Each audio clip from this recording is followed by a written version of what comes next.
We're here this morning at the scene of a fatality.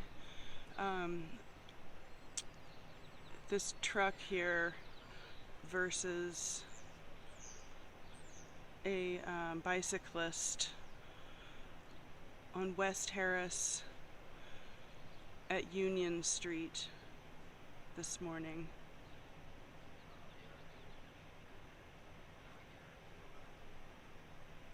So the coroner did come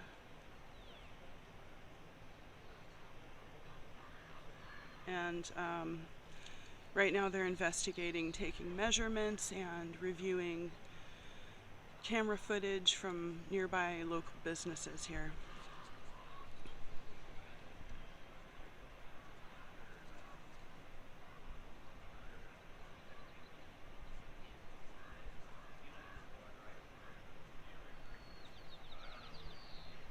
And they've got a very wide perimeter with the tape, as you can see here.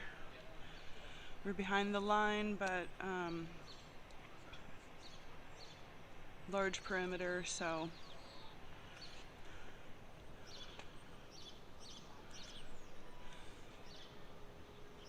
you can see that Union Street is closed.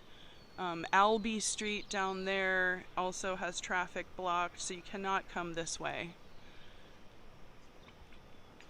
Avoid Harris if at all possible. Go ahead and take Booner if you need to get over to Harrison or down to Broadway, because it is blocked.